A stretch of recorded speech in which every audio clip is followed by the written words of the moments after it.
Well, good morning. My name is Lissi Mojica, and I am going to make you a empanadilla, which is the Puerto Rican version of empanadas. And just a little background, the empanadillas in Puerto Rico are eaten for breakfast, lunch, and snack.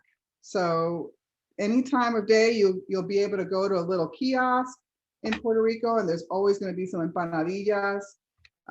If you don't get there early enough, though, they might be already be gone because most people have those with a little bit of coffee, and they take off.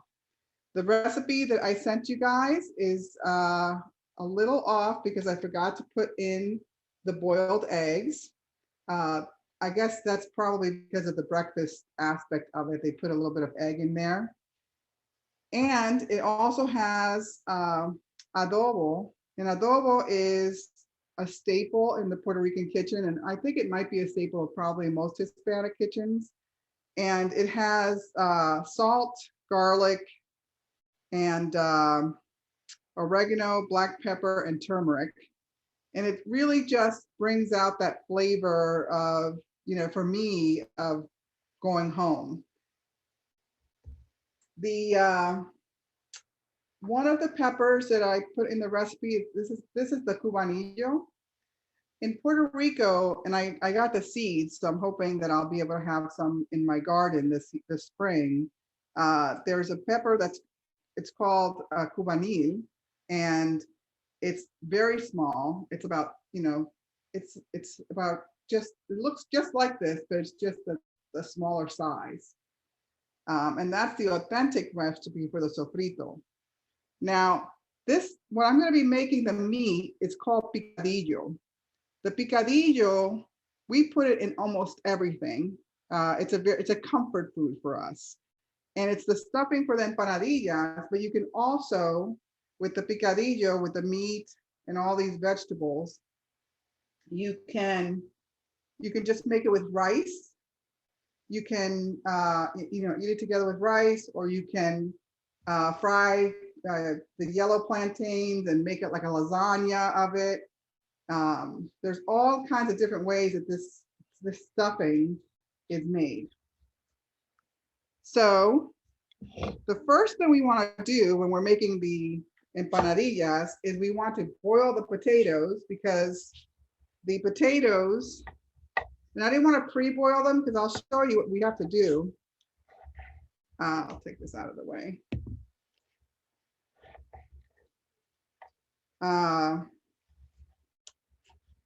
When you cut up the potatoes, make sure that they are nice and small, because when you're stuffing the empanadillas, you want to make sure that you just put a little bit in, because my biggest problem that I have, it's probably because I am Puerto Rican, is that I want to overstuff it.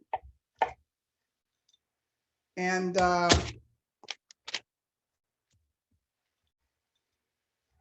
you should just put a spoonful in when you're doing it.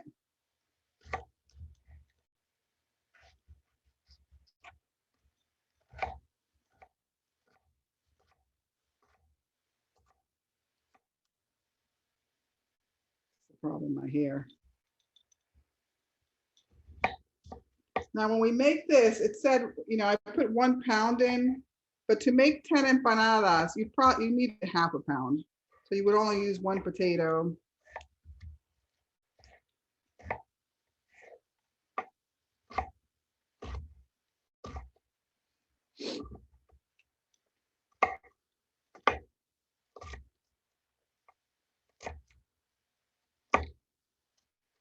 I promise the rest is easier to cut up. I think that's plenty. We have the water boiling.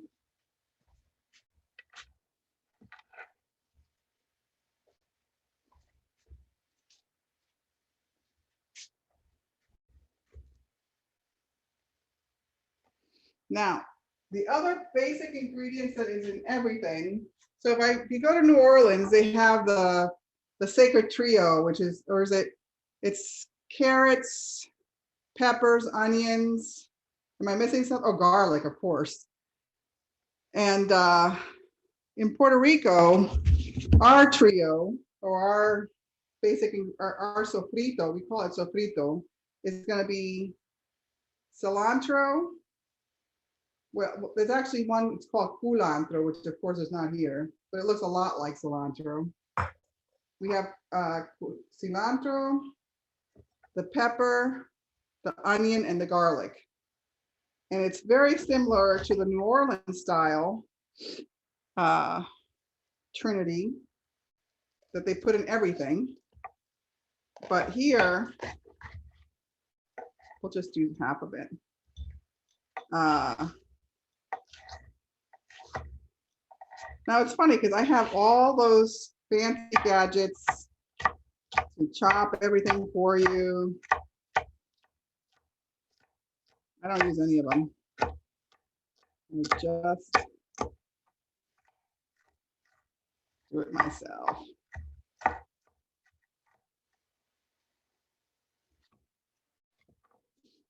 So this is called a pilon.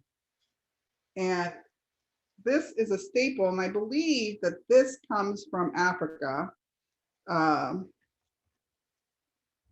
And what they do is you put the head of garlic in there.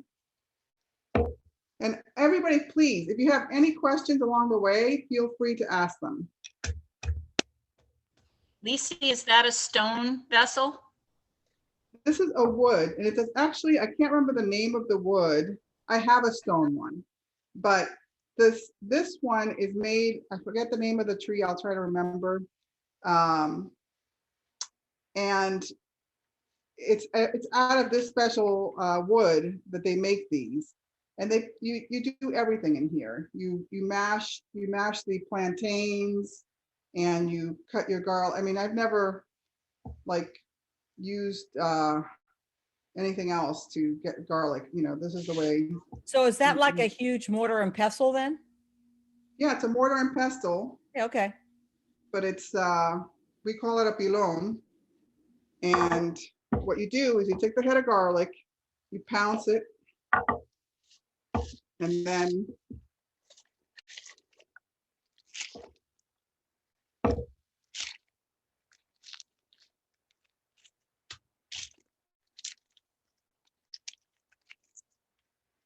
you clean it up.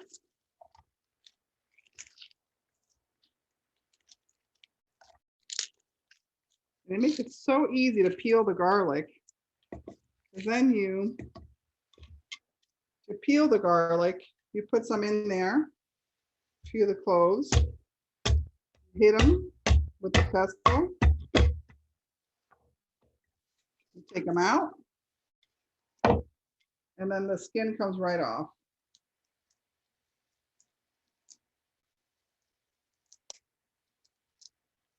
And that's how my mother, my grandmother, that's how we all do it.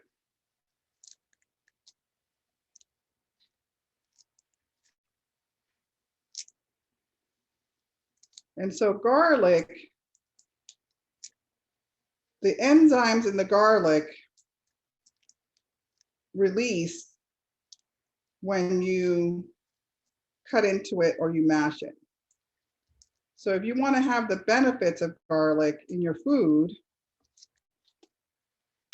it has to be mashed on the site. You'll get the flavor of garlic when you buy minced garlic, but you will not get the enzymes, because the enzymes that are produced are only available when they are crushed and then you eat them right away.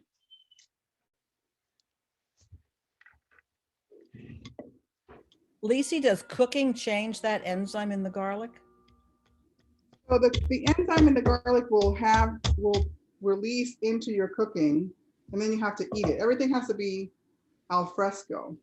You know, you have to eat it right away. Otherwise, after a while, it's gone.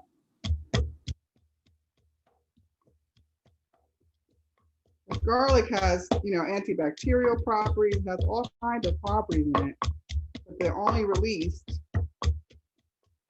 when you cut into it or mash into it. I'm gonna get our little camera here. There you go. So see, the garlic is all mashed up. And that's what you use. It's a beautiful thing. And then this is a big onion, so I'm just gonna cut a piece of it.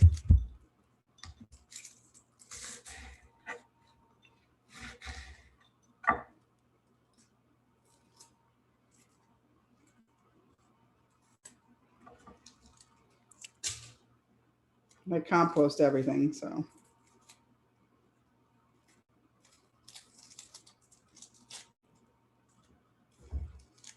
So you want to use a sweet onion.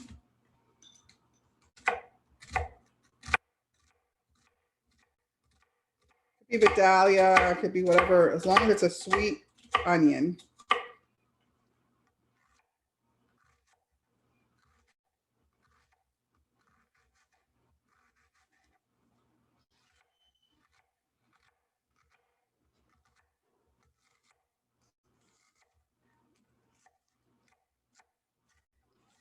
So when you're the pastry on the empanada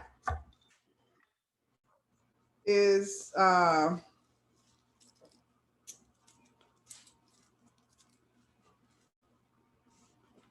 cheat and I buy what they call discos. I put a little picture on the recipe. And discos are just round discs.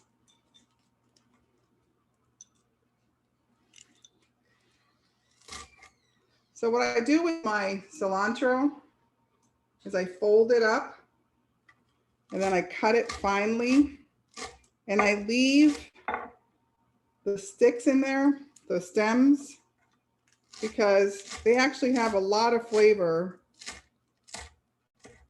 in the actual stem itself, not just the leaf.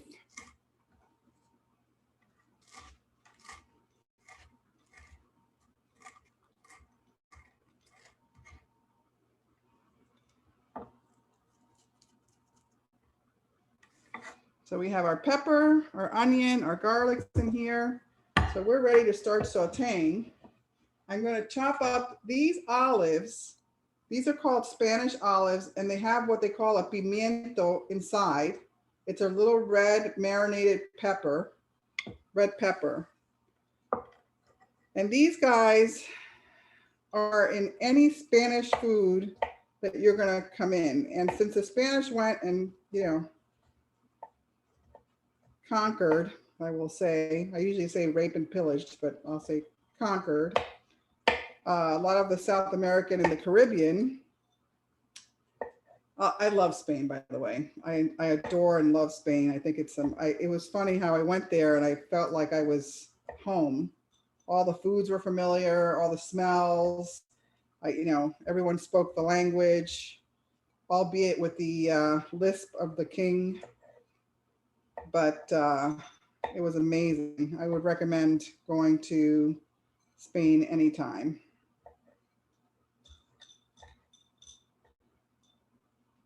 So these olives give it a little bit of a tang.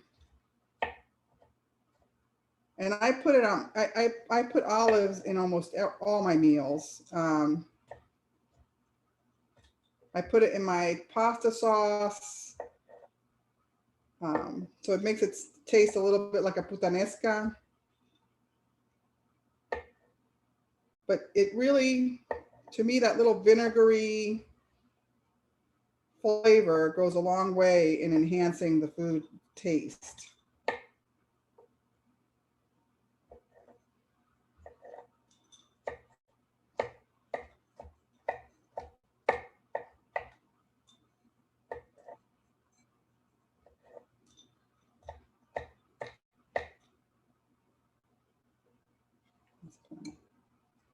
It's funny because you just know by sight how much you should put in.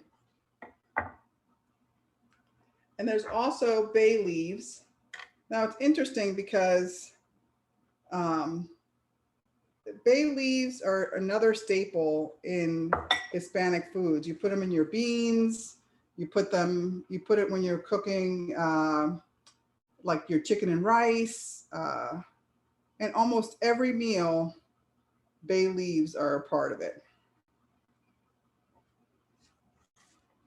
So now we're going to saute our veggies. And I think the potatoes are probably cooked. So the potatoes are just boiled, but I have a thing where you should never add any ingredient that's not seasoned to any meal, because it kind of just takes away all the seasoning from your meal, from your dish. So I put a little salt. I add, of course, a little bit of the Goya adobo. And it's really interesting because Goya used to put MSG in their adobo. And this is a little bit of olive oil. If you add olive oil to your potatoes, so if you're making home fries or you're making any kind of like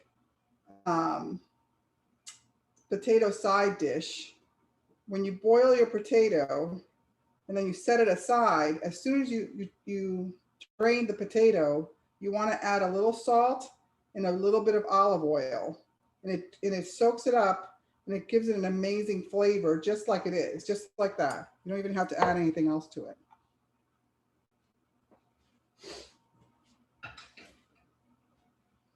But they have to be hot when you do it. So that's why I wanted to show you that. All right, we're going to switch over.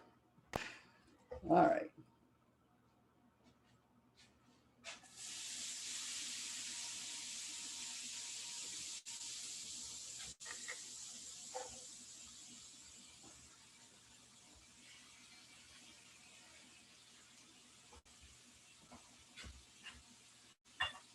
Add the garlic.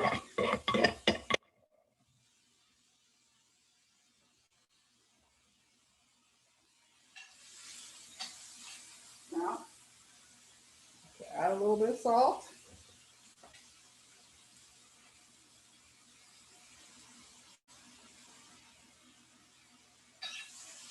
And what you want to do, if you want to have the onions glistening, that's how you know when they're sauteed and they start releasing their own juices before you add your meat.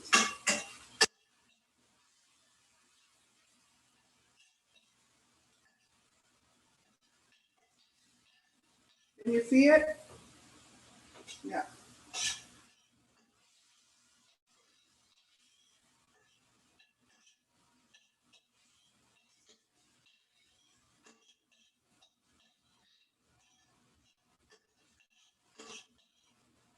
See how it starts glistening?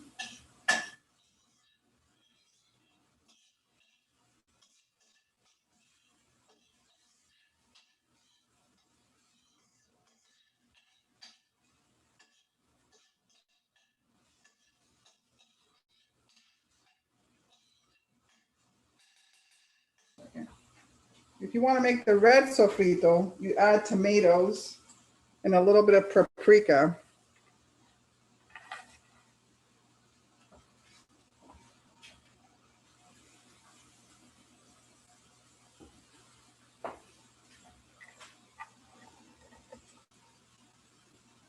Now we want to add our basil.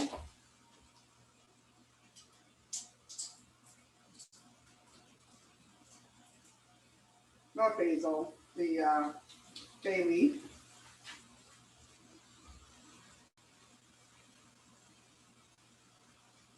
And now we want to add the meat. All right.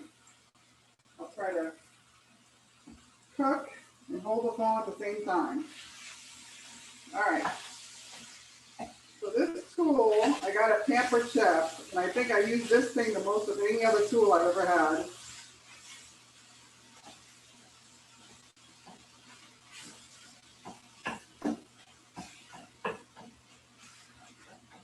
So it cuts into the meat.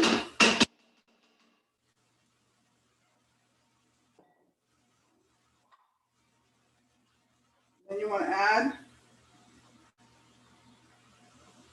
Now this is obviously to taste.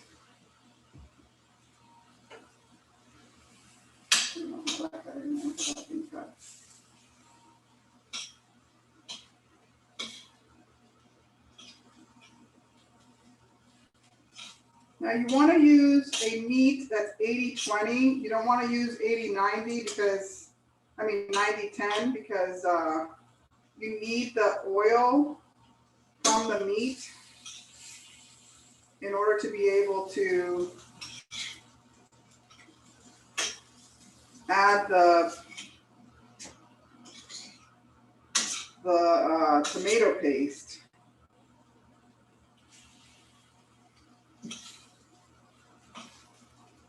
Now the recipe that I had looked up said that you have water for the tomato paste, but I think if you just add the tomato paste, it'll give it a little bit of a stiffer, firmer stuffing.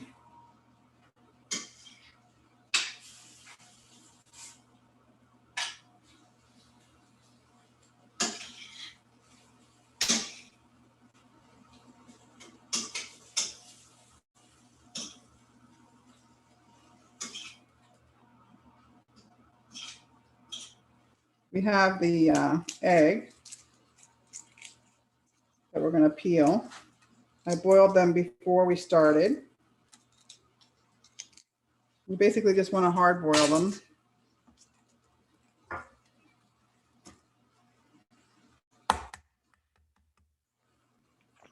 I'm not an expert. You had me until then. What's that? You had me until you added the eggs.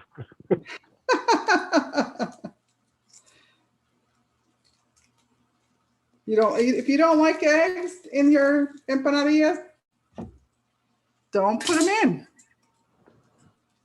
If you want something else in it, some other favorite thing of yours, put it in.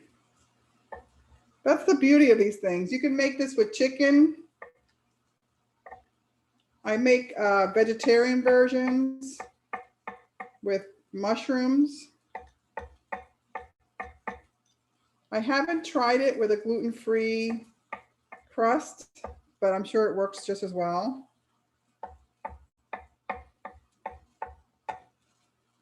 They're amazing with chorizo.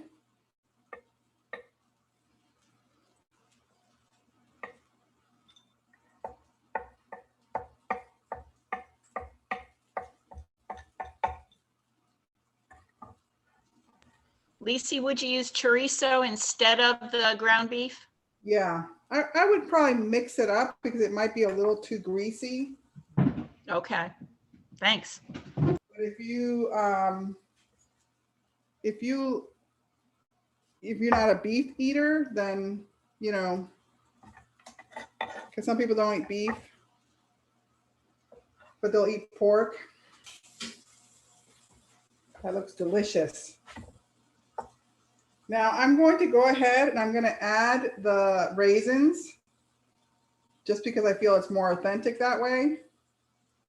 But this is definitely an optional. But what it does is it gives it a little bit of that sweet, salty flavor when you have the meat. Did It's you delicious. soak them first, Lissi? What's that? Did you soak them first? Or No, I didn't. I'm gonna let them. I should have, but I didn't. You know what I would do, actually, Marianne, is I would soak them in some kind of like a cognac, and I bet you that they would be amazing in the dish. Maybe Puerto Rican rum. Oh, rum. Oh, why didn't I even think of that? Let me tell you, I'm jonesing for some Puerto Rican rum because there's just, I go to Puerto Rico several times a year and I haven't been able to do that. And there's no good Puerto Rican rum anywhere around here. If anybody knows of any, let me know. And it's not Bacardi, Because if you go to Puerto Rico and you go to the Bacardi tour, they tell you they're from Cuba. So this is the tomato paste. And I'm going to put the video on over there. So the tomato paste is, you can either use the tomato sauce. That's tomato sauce cans in Puerto Rico are like a staple. But I like to, and the tomato paste as well, but I like to use the paste because when you're putting it in an empanadilla, you have to, it can't be too watery. So the paste gives it a little stiffer texture.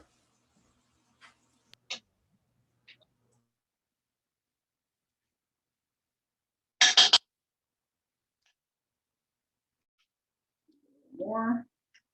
So basically the texture that you want is you want it to be a little stiff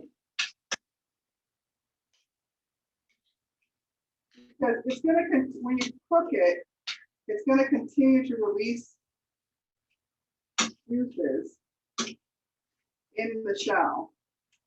And if you don't want your shell to fall apart, you want this to be a little dry like it is right now.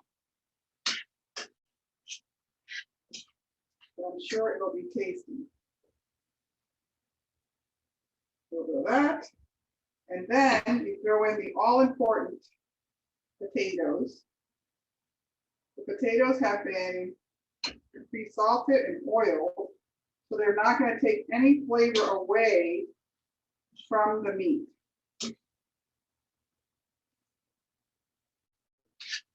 Now this will make a lot of empanadillas. You only need a half pound. This is what happens when you look up a recipe in online.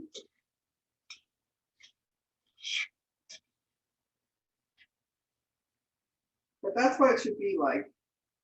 A little stiff, so that when you're putting it in the tortilla, in the disc, it's not gonna fall apart on you. All right, that's actually done. I'm gonna put some of this in here.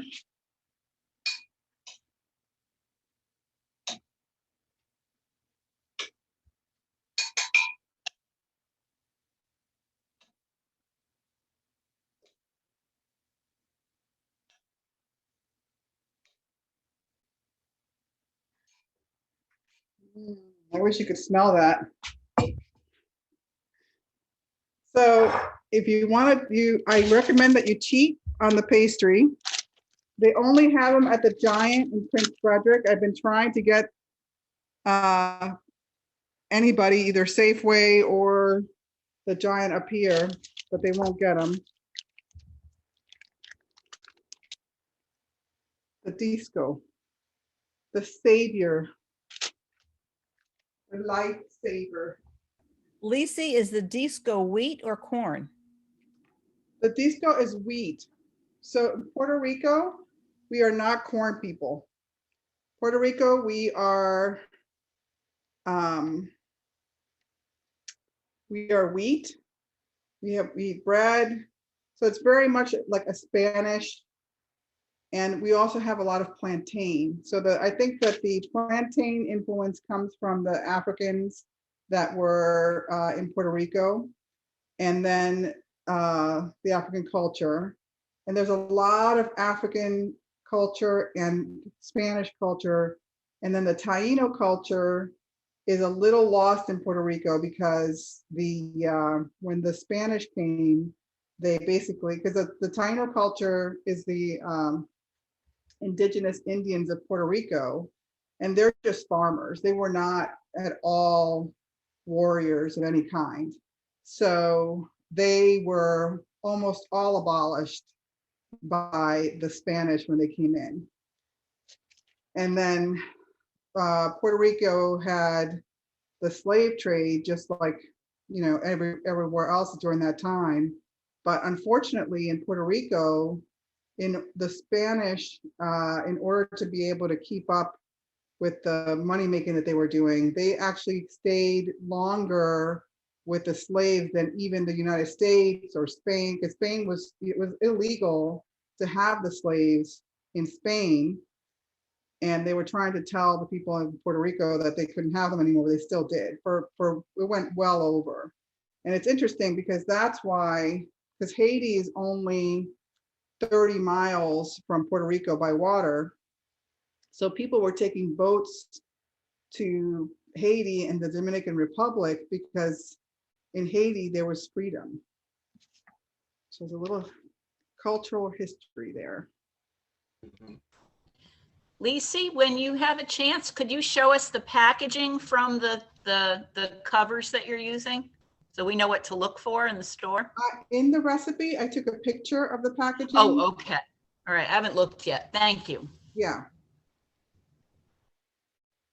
So you take just a spoonful. Don't be like me and try to stuff more in there than you should. Okay? Let me take this out of the way.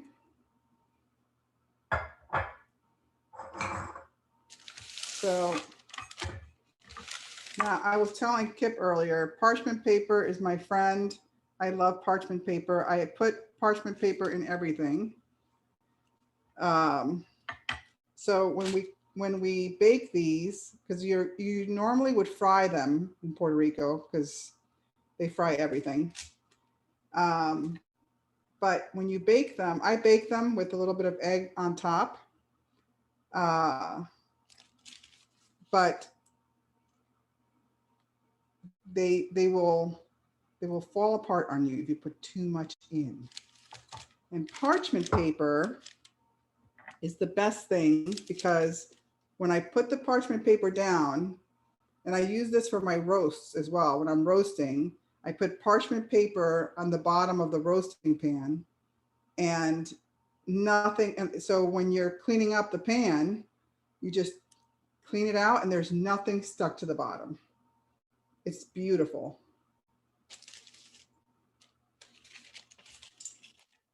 So what you want to do is you want to take a fork. Now you can use any pastry. This is just, you can use like, I think pizza dough recipe is the best recipe for this. If you can't get the discos, or if you just want to do it on your own. Do you need to wet the edges first? Nope, you just push down, turn it over, and you just push down here. And if I would have put a drop more, it would be coming out like I did this morning.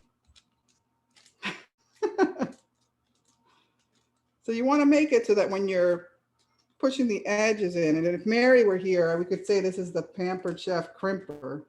It's an inside joke. But because she pretended, she came to a thing and said that she made these mushroom turnovers herself. But see how they come out, and the ridges, it gets put together and it's fine. And I'll have to come over here so you can see my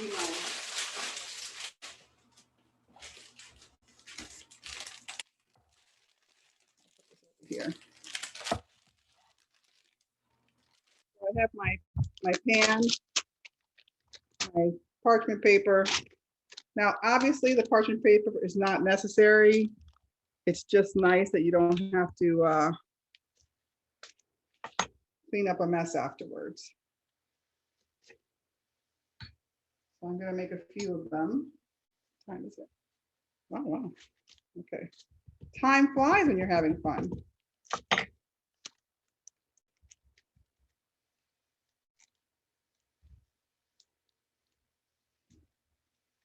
And you have to make sure that you are really pushing down to bring them together. Now, if you want to be super sure, you can flip them forward as well.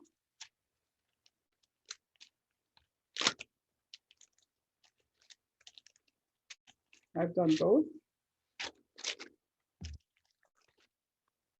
when we were doing the fundraiser, I don't know how many of these I made, but it was so funny because I got to the point where I was like a machine. Now this is a super easy recipe. It doesn't take too much time. It's inexpensive ingredients. And it's something that you can take with you on a plane, eat later. And it's a nice, healthy meal. Lissi, can you freeze them and then bake them later? Well, I have done both. I have baked them and then frozen them. They come out really good. And I've also frozen just like this and then baked them. And I think that way they come out a little drier for some reason, but you can do it. If you're gonna do it that way, I would put a little bit of oil and then freeze them, just to like drizzle it a little bit with oil so that it doesn't dry out. Okay, thanks.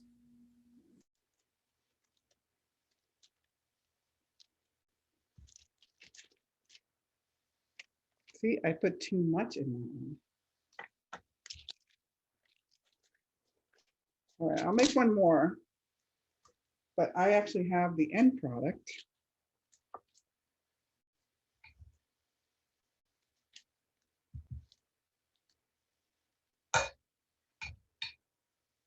See my tendency? I was going to go back and put more in.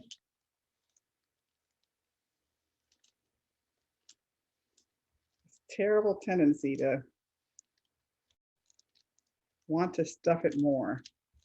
Now you can also, we have guava is one of our favorite things, of course, in Puerto Rico. You can put a little bit of guava and a little bit of the Gouda cheese, the yellow Gouda cheese. And you can bake them just like this. And they're delicious. I think I did that once. Would you put that in the stuffing, Lissi? Yeah, in the stuffing. So you put a Okay. little bit of the guava and the cheese in the stuffing. Okay.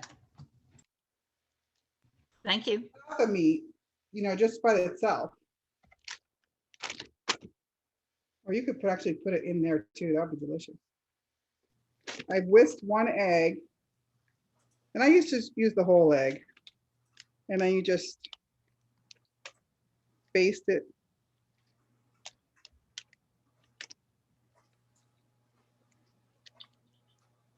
And you only do this if you're baking them, not if you're frying them. This is so that they can get crispy on top.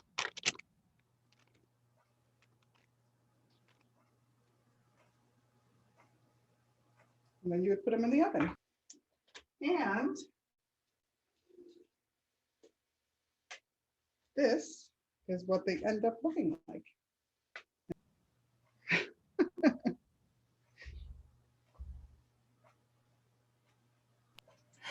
Well, All right. Bye, everybody. See you tomorrow. You did a great Bye, job. everybody. Thanks a Tomorrow. bunch. Thank you, Lissi. You're welcome.